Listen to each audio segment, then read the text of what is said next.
이번에는 거울 세계를 살펴보겠습니다.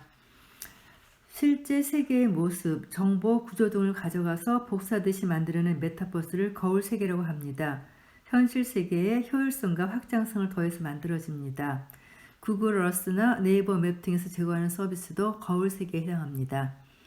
거울 세계는 앞서 언급한 효율성, 확장성을 바탕으로 비즈니스, 교육, 교통, 유통, 문화 콘텐츠 등 다양한 영역에서 폭넓게 사용되고 있습니다. 이 거울 세계를 이해하기 위해서 한 가지 실험에 대한 설명을 드리겠습니다. 이탈리아 신경 심리학자인 자코모 리촐라티는 짧은 꼬리 원숭이와 관련된 실험에서 뇌에 있는 신기한 신경세포를 발견했습니다. 연구자들은 원숭이가 땅콩을 손으로 짚기 전에 전두피질의 특정 영역 뉴런이 활성화되는 현상을 관찰했습니다. 이번에는 연구원이 땅콩을 집어드는 모습을 볼 때 원숭이의 뇌가 어떻게 반응하는가를 관찰했더니 원숭이 뇌 속에 동일한 뉴런이 활성화되었습니다. 자기가 땅콩을 집을 때와 땅콩을 집는 사람을 볼 때 원숭이의 뇌는 동일하게 반응했습니다. 연구팀은 유사한 실험을 사람에게도 했습니다. 다른 사람의 얼굴 표정과 손동작을 볼 때와 자기가 직접 표정을 짓고 손을 움직일 때 활성화되는 뇌의 영역이 같았습니다. 리촐라티는 이런 실험을 통해 발견한 뉴런에 거울신경세포라는 이름을 붙였습니다. 거울신경세포를 통해 우리는 내가 직접 하는 행동이 아니거나 내 눈으로 보지 못하는 상황에 대해서도 이해하게 됩니다. 음식 냄새가 가득한 매장에 가서 음식을 주문하고 주방에서 나오는 음식을 볼 때와 비슷한 감정을 배달의 화면만 보고도 느끼는 이유가 바로 거울신경세포가 있기 때문입니다. 이번에는 구글 지도에 대해서 얘기를 해보죠.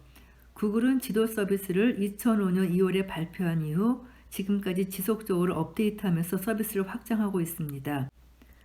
구글이 지도 서비스를 공개적으로 제공한 초창기, 사람들은 구글이 왜 많은 비용을 투자해서 지도를 만들고 그것을 무료로 공개하는지 의아했습니다. 그리고 그런 지도를 가지고 돈을 벌 수 있는 방법은 별로 없다고 생각했습니다. 그러나 거울 세계 메타버스를 만들고 활용하는 기업, 국가가 늘어날수록 구글이 갖고 있는 지도 데이터 영향력은 실로 막강해질 겁니다. 그리고 구글은 이제 여러 거울 세계의 밑구름을 쥐고 있는 거대한 권력자가 된 셈입니다. 앞서 구글 지도가 현실 세계에서 사람들이 공유하는 외부 공간을 주로 거울 세계에 옮겼다면 개인이 사는 가정집 내부를 거울 세계 메타버스에 복사한 것으로는 에어비앤비를 예로 들 수 있겠습니다. 에어비앤비에서는 매일 200만 건 정도의 예약이 성사되고 있는데요. 이는 매일 200만 명에게 200만 개의 객실을 제공하는 호텔이라는 의미입니다. 정말 어마어마하게 큰 호텔, 지구상에서 가장 큰 호텔을 거울 세계 메타버스에 만든 셈입니다. 전통적 숙박 사업자의 핵심 역량이 자체적으로 보유한 거대한 호텔, 아파트 등이었다면 에어비앤비는 이 부분을 포기하고 개인과 개인을 연결해주는 부분에만 집중했습니다. 그렇게 함으로써 거울 세계의 거대한 숙박 세계를 만들어냈습니다.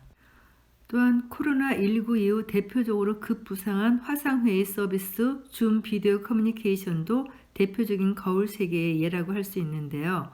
인터넷 기반으로 원격 화상회의, 채팅, 전자투표, 소그룹 토론 등의 기능을 제공하고 있습니다. 줌의 대부분 기능은 기본적으로 기업의 화상회의를 위해 개발되었으나 코로나19 이후로 여러 국가의 교육기관이 온라인 수업을 진행하면서 가장 많이 채택한 플랫폼이 줌입니다. 코로나19 언택트 세상이 된 지금 모두의 교실이 된 줌 역시 가상세계의 대표적인 예라고 볼 수 있겠죠. 앞서 증강현실 세계를 설명할 때 나이엔틱의 땅 따먹기 게임을 설명했었는데요. 이번에는 블록체인으로 만들어진 거울 세계 업랜드를 소개하겠습니다. 업랜드는 구글 지도에 등장하는 실제 부동산 정보를 바탕으로 메타버스에 참여하는 사람들끼리 실제 주소와 연결된 업랜드상의 부동산을 사고 파는 플랫폼입니다. 업랜드에는 UPX라는 자체 발행한 화폐가 존재하고요. 그 화폐를 가지고 부동산을 거래합니다. 처음에 업랜드에 접속하면 샌프란시스코, 뉴욕의 실제 지도가 나타납니다. 그리고 판매 대상으로 올라온 부동산의 목록이 보입니다. 매물을 보고 내가 가진 UPX로 구매하면 됩니다. 물론 현실 세계 부동산의 실제 주인은 당연히 다른 사람이며 업랜드상의 부동산 거래가 현실 세계 부동산 소유권에는 아무런 영향을 주지 않습니다. 업랜드에서 자신이 구매했던 부동산을 시장에 내놓고 더 비싸게 팔거나 업랜드에서 제공하는 미션을 수행해서 더 많은 UPX를 확보할 수 있습니다. 업랜드에서 사용하는 UPX 화폐와 부동산에 대한 소유권 정보는 모두 블록체인 기술로 안전하게 보호됩니다.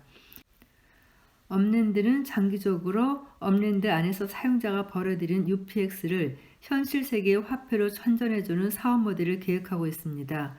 현실 세계의 지도를 똑같이 따라서 만든 거울 세계에서 발생하는 경제를 현실 세계 경제와 연결하려는 흥미로운 계획입니다. 업랜드는 기업의 미션을 현실 세계와 거울 세계가 만나는 교차 지점에서 모든 이들에게 즐거운 경험과 새로운 기회를 주는 것으로 정의하고 있습니다. 이번에는 한국인의 94.4%가 이주했다고 보는 카카오의 유니버스를 살펴보겠습니다. 통신사는 다르더라도 그 네트워크에서 소통하기 위해서 주로 쓰는 도구는 카카오톡입니다. 주식회사 카카오가 만든 카카오톡은 스마트폰의 핵심 앱, 사람들이 가장 많이 사용하는 앱으로 등극했습니다. 카카오가 카카오톡으로 메시지 전송 서비스를 무료로 운영하던 시기에는 별다른 수익 모델이 없었습니다. 많은 이들이 카카오톡을 편리하게 써서 좋지만 이렇게 돈 안 되는 서비스만 운영해도 괜찮을지 걱정하기도 했습니다. 하지만 이 시기에 카카오는 고객 기반의 가치를 확보하기 위한 준비를 하고 있었죠.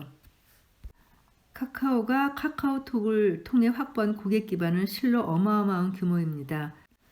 카카오는 이를 기반으로 현실 세계의 다양한 산업을 거울 세계로 끝없이 빨아들이고 있습니다. 오프라인에 존재하는 산업을 카카오가 거울 세계에 흡수한 사례를 대략 정리하면 다음과 같습니다. 교통 분야에서 카카오는 길찾기, 택시 불러주기, 대리운전, 내비게이션, 버스 노선 안내, 지하철 노선 안내, 주차장 찾아주기 등을 제공하고 있습니다. 금융 분야에서는 인터넷 결제를 중개해주는 카카오페이, 온라인 주식거래 서비스, 은행 서비스를 제공해주는 카카오뱅크 등이 있고요. 미디어 분야에서는 카카오 페이지에서 웹소설, 웹툰, 순수 문학 등의 콘텐츠 서비스를 제공하고 있으며 카카오 TV도 운영하고 있습니다. 심지어 헤어샵 예약을 지원하는 카카오 헤어샵도 있습니다. 카카오가 만드는 거울 세계 메타버스가 앞으로 현실 세계를 어디까지 끌어들일지 궁금합니다. 이렇게 듣다 보면 메타버스가 결코 생소한 세계는 아닌 것 같죠? 다음 시간에는 어디에도 없던 세상을 창조한다. 가상세계에 대해서 이어가겠습니다. 감사합니다.